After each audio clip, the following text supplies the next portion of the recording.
రాజన్న సిరిసిల్ల జిల్లా వేమ్లవాడ ఈవో కార్యాలయం ఎదుట బీజేపీ బీఆర్ఎస్ నాయకులు వేర్వేరుగా ధర్నా చేశారు. ఈవోను సస్పెండ్ చేసి విచారణ చేపట్టాలని డిమాండ్ చేశారు. నిబంధనలకు విరుద్ధంగా 49 రాజన్న కోడెలను మంత్రి సురేఖ అనుచరులకు ఇవ్వడం ఏంటని ప్రశ్నించారు. మంత్రివర్గం నుండి కొండా సురేఖను బర్తరఫ్ చేయాలని డిమాండ్ చేశారు.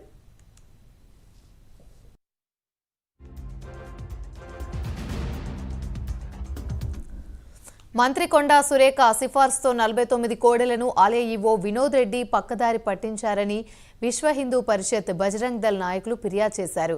దీనిపై పోలీసులు విచారణ చేపట్టగా 49 కోడెలను మణుకొండకు చెందిన రాంబాబుకు విక్రయించినట్టు తేల్చారు. దీంతో మంత్రి అనుచరుడు రాంబాబుపై గీసుకొండ పిఎస్లో కేసు నమోదు చేశారు. మంత్రి అనుచరుడికి రాజన్న కోడెలను అప్పగించడంపై భక్తులు మండిపడుతున్నారు.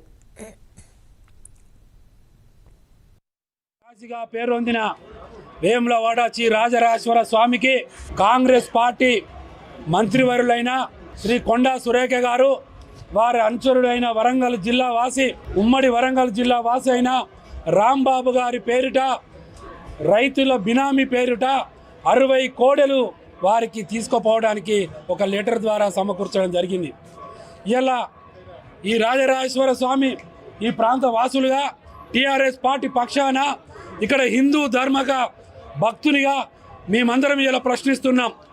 ఇలా కాంగ్రెస్ పార్టీ అధికారంలో ఉండి రాజరాజేశ్వర స్వామికే ఇక్కడ ఒక ప్రాచీన సంస్కృతి సాంప్రదాయాలు దక్షిణ కాశీగా పేరొంది, ఒక పేదల భక్తిగా పేరొందిన మా రాజరాజేశ్వర స్వామిగా ఈ ప్రాంతంలో భారతదేశంలోనే ఎక్కడ కూడా లేని కోడమొక్కుల సంస్కృతి సంప్రదాయం ఇక్కడ రాజరాజేశ్వర స్వామి సన్నిధిలో ఉన్నది.